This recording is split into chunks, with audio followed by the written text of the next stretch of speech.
Módulo 42 da frente 3. Na nossa aula de hoje, vamos dar continuidade ao estudo da eletrostática com relação ao potencial elétrico, só que agora o potencial elétrico gerado por diversas cargas num determinado ponto. Só para recordar, na aula passada, nós fizemos uma relação importante entre a energia potencial elétrica e o potencial elétrico em si. Lembrando que a energia potencial elétrica é a energia que o sistema armazena, né, da relação de campo elétrico entre duas cargas, e, portanto, você precisaria de duas cargas, enquanto o potencial elétrico é apenas uma situação de, como o próprio nome diz, uma situação em potencial para surgir uma força dentro do campo elétrico e por assim surgir energia também. Tanto é que a unidade do potencial elétrico é o Joule por Coulomb, né, que na verdade é o volt, né, o potencial elétrico, ao contrário do campo elétrico, depende só da distância e da carga, não depende do quadrado da distância. Aqui é a fórmula do potencial aí na tela já. Tem uma vantagem que as fórmulas são muito parecidas, porém temos que tomar cuidado só para não confundir, né? E só para ir lembrando daquilo que a gente já viu, campo elétrico e força eletrostática são grandezas vetoriais, cada um com sua fórmula, cada um com a sua definição, a gente já viu isso. A gente vem numa sequência importante, né, com um assunto dependendo do outro, e além de depender, uma grandeza podendo ser escrita em função da outra também. Então, a gente estuda na parte da eletrostática, pessoal, algumas grandezas que, no final das contas, elas ficam todas amarradas. Assim, a matéria é cheia de amarras, e essas amarras, quanto mais você entender, principalmente em relação às fórmulas, mais interessante, no sentido de conseguir fazer o exercício, vai ficando. Então, aqui a gente tem a situação que é, como o próprio nome diz, várias cargas gerando potencial elétrico num ponto só. Outro dia, a gente estudou várias cargas gerando campo elétrico num ponto só. A dificuldade de achar um campo elétrico resultante está muito mais voltada para a questão vetorial, né? Você tem que definir para onde os campos estão apontados e os seus valores quando a situação é de achar o campo resultante num ponto. Mas hoje não. A boa notícia, e muita gente vai achar isso uma ótima notícia, é que para você achar o potencial elétrico gerado por várias cargas num ponto só, basta você calcular todos os potenciais dessas cargas em relação a esse ponto e fazer uma soma algébrica, soma simples, na qual você não vai considerar a direção, o sentido, não vai considerar a orientação alguma, porque potencial elétrico é uma grandeza escalar. Então, assim, trocando no português claro, você vai calcular o potencial de cada um e somar. Basicamente assim. Lembrando que também, ao contrário do campo elétrico, quando você vai calcular o potencial, você depende da carga, mas na fórmula você não usa em módulo. No campo elétrico, a gente usa o módulo da carga, na força eletrostática, a gente usa módulo da carga, mas quando o assunto é energia potencial ou potencial elétrico, a gente não usa em módulo, né? Tendo a possibilidade de cargas negativas gerarem potenciais negativos e cargas positivas gerarem potenciais positivos. Sendo assim, pessoal, se você tiver um número N de cargas gerando um potencial elétrico, cada uma gerando um potencial elétrico num determinado ponto do espaço, a gente chama esse potencial de grandeza escalar cumulativa, ou seja, você vai acumulando os potenciais que estão naquele ponto, né, dando o potencial resultante. Soma algébrica, lembrando que eu falei agora há pouco, a gente não preocupa porque com as questões de orientação e sentido, porque o potencial elétrico não é uma grandeza vetorial, o potencial é uma grandeza escalar, portanto é cumulativa. Independente se a carga é positiva ou negativa, você vai fazer a soma algébrica, lembrando que o potencial pode ser positivo para a carga positiva e negativo para a carga negativa. Bom, então daí para frente a situação para nós é fazer a aplicação. Nessa aula a gente vai ver os exercícios do módulo 42. O módulo 43 traz o mesmo assunto. Na próxima aula a gente vai fazer a resolução desses exercícios também. Bora lá! Duas cargas elétricas estão fixas sobre uma canaleta de material não condutor, como nos mostra a figura. o material da canaleta tem que ser não condutor para elas não descarregarem, né? Não perder a carga. Temos o seguinte, carga elétrica Q1, menos 9 microcoulombs, importantíssimo para a aplicação da fórmula. O micro, pessoal, representa 10 a menos 6 na potência. Então, carga Q1 é negativa. Então, já que o assunto nosso é potencial, a carga Q1 gera potenciais negativos. Enquanto a Q2, 24 microcoulombs, é a mesma história do micro, né? 10 a menos 6, só que é uma positiva. Carga 2 cria potenciais positivos. Adotando para a constante eletrostática 9 vezes 10 a nona, então o valor algébrico do potencial elétrico resultante no ponto P, nesse ponto aqui, né? A gente vai ter que fazer o seguinte, né? Tranquilo. Definir o potencial da carga 1, que eu vou chamar de V1, definir o potencial da carga 2, que eu vou chamar de V2, e fazer a soma dos dois. Potencial, a gente calcula fazendo a constante, o valor da carga e a distância ao ponto. Lembrando que a constante é 9 vezes 10 a nona, a carga Q1 é 9 microcoulombs negativos, né? Menos 9 vezes 10 a menos 6, portanto, e fica a 3 centímetros, olha na figura do lado aí na apostila, a figura anterior que a gente estava mostrando, 3 vezes 10 menos 2, porque a distância tem que ser em metros, ok? 9 vezes menos 9 dá menos 81, dividido por 3 dá menos 27, 10 a nona com 10 a menos 6 vai dar 10 ao cubo, né? E invertendo o sinal, conservando a base e subtraindo os expoentes, 10 a quinta. Potencial da carga 1, menos 27 vezes 10 a quinta volt. Carga 2, constante, valor da carga, distância. 9 vezes 10 a nona é a constante para todos, 24 microcoulombs positivos, vezes 10 a menos 6, né, por causa do micro, ela fica a 6 centímetros, de acordo com o esquema da figura. 6 vezes 10 menos 2, porque tem que estar em metros.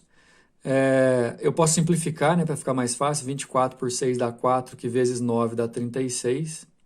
E as potências vão ser iguais às anteriores, portanto vai dar 10 a quinta. Então, como a gente já tinha dito, o potencial elétrico como uma grandeza escalar, em forma de resultante, basta você somar os dois potenciais que você tem naquele ponto, que são os dois únicos. E aí é o seguinte, a vantagem aqui da resolução, pessoal, é porque a potência deu a mesma, 10 a quinta. Então, 36 com menos 27 dá 9, e você conserva a potência, 10 a quinta. A resposta é a letra B.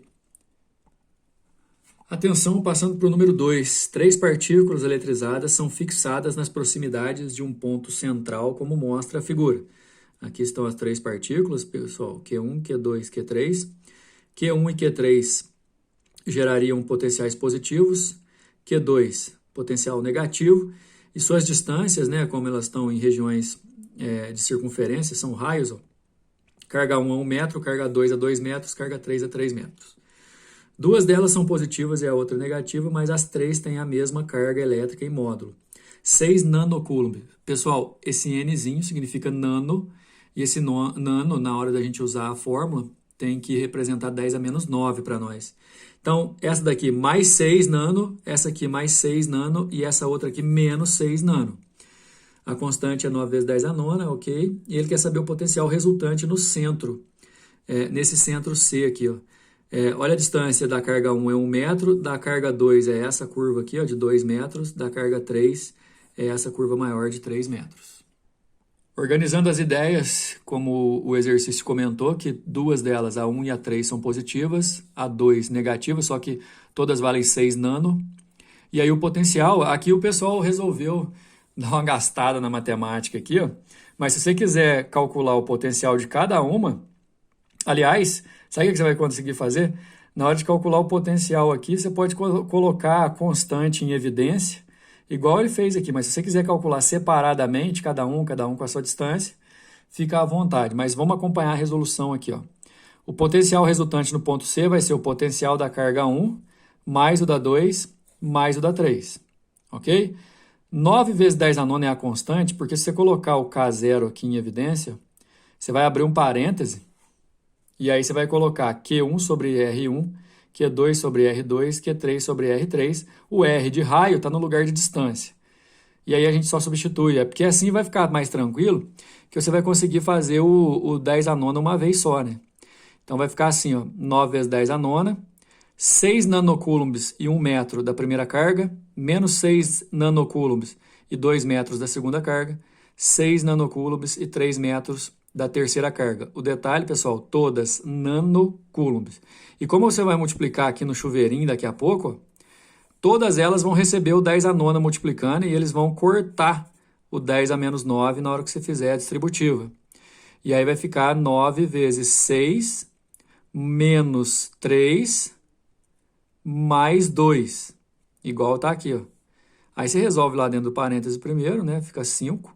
9 vezes 5, 45, dá 45 volts, a nossa resposta da letra D. Vai estabelecendo as relações e sente como é muito mais fácil trabalhar com o potencial resultante do que com o campo elétrico resultante, porque campo elétrico é a grandeza vetorial e o potencial é escalar. Olha só, número 3. No esquema abaixo está representada uma distribuição quadrada de 4 cargas elétricas pontiformes. Lembrando que pontiforme significa que o tamanho delas, os tamanhos são irrelevantes, né? As 4 têm mesmo módulo Q e sinais diferentes, como se indica na figura. Então, Q2 e Q4 valem mais Q, enquanto Q1 e Q3 valem menos Q. Sendo D a diagonal do quadrado e K a constante eletrostática do meio, então o potencial elétrico resultante do centro O, né, aqui o ponto de referência é esse centro. Ele deu o valor da diagonal, pessoal, porque se você pegar aqui, lembrando do problema geométrico, um quadrado tem suas diagonais se cortando ao meio. Então, a distância aqui, ó, cada carga vai ter uma distância de D sobre 2 em relação ao ponto. Então, dá só uma olhada no que vai acontecer. Todas as cargas têm o mesmo módulo, só que duas a duas elas têm sinais iguais e opostos das outras. E, além disso, as 4 têm a mesma distância em relação a cada ao ponto O. Lembrando que o potencial tem a ver com a carga, inclusive com o sinal, e a distância, que no caso aqui as distâncias são iguais, olha a conclusão. Potencial da carga 1, constante, carga 1 sobre distância, que é a metade da diagonal. Você conserva a primeira e multiplica pelo inverso da segunda, vai dar isso. Você fazendo da carga 2, vai dar a mesma coisa, só que como a carga 2 é positiva, aqui, ó. Carga 3 também é negativa, vai ficar igual a 1. Carga 4 é positiva, fica igual a 2. Lembra o que o exercício está querendo? Potencial resultante no ponto O é a soma dos 4 potenciais. 2 em 2, eles são iguais e depois, se você comparar, opostos em sinais. Então, na hora que você somar V1, por exemplo, com V2, você vai eliminar. V3 com V4, você também vai eliminar, aí vai dar a resultante 0. Aí tem até uma propriedade que está escrito aí, ó. Nessa distribuição, que a gente pode considerar que é uma distribuição simétrica de cargas, não só porque o quadrado é uma figura simétrica, né, uma figura regular, e sim porque quando deu para pegar 4 cargas, de 2 a 2 elas têm sinais opostos. Então, já estava meio que na cara que a resposta ia ser a letra A, que dá 0. Primeiro, porque potencial é uma grandeza escalar. Segundo, porque você tem de 2 em 2 ali, das 4 cargas, você tem 2 positivas e 2 negativas, mesmos módulos e mesmas distâncias. Então, anulou tudo, o campo resultante ali é 0. Para finalizar com o número 4, considere 3 cargas elétricas pontiformes positivas e iguais a Q, colocadas no vácuo, fixas nos vértices ABC de um triângulo equilátero de lado D, de acordo com a figura a seguir. O triângulo equilátero, né, é equidistante entre eles, mas o problema é que ele não é tão fácil de lidar em termos de medida, dependendo do ponto que foi ser escolhido aqui, do que o quadrado, né? Mas vamos lá. A energia potencial elétrica do par de cargas presentes nos vértices A e B é igual a 0,8 Joule. Mas aí o que o exercício informa para a gente aqui, ó, ajudou. Porque aqui 0,8 Joule é certeza que, olha só, o par BC é exatamente o mesmo par que o AB, porque são cargas iguais, ó, se você comparar, carga A é Q, carga B é Q. Faz um par entre B e C, é Q com Q também. Faz um par entre A e C, é Q com Q também, a distância é igual. Então é certeza aqui, ó, que pelo menos em módulo, que a gente não sabe sinal, já a gente vai dar uma olhada aqui. Aliás, elas sabemos, né, que elas são positivas. É certeza que aqui vai valer 0,8 joule também, a energia entre elas, 0,8 joules, ou seja, mesmo não sabendo o valor das cargas e nem as distâncias, se você fosse calcular a energia entre AC, entre BC, entre AB, vai dar a mesma, porque são cargas de mesma intensidade e mesma distância. Nessas condições, é correto afirmar que a energia potencial elétrica do sistema constituído pelas três cargas elétricas é... Uma coisa que você tem que lembrar é o seguinte: a energia potencial elétrica, ela depende das duas cargas, inclusive do sinal e da distância entre elas. Se elas têm mesmo sinal, a energia vai ser positiva, igual está aqui. Todas as cargas positivas, de duas em duas você vai ter energia positiva. Então, ó, aos pares, a energia vai se repetir. E como a energia é uma grandeza escalar, para você fazer a energia total, basta você somar as três, que na verdade é só multiplicar 3 vezes 0,8 ali pela repetição, 2,4, a resposta é a letra E. Beleza, pessoal? Próxima aula a gente vai fazer os exercícios relativos ao módulo 43, que vai tratar desse mesmo assunto. Até a próxima.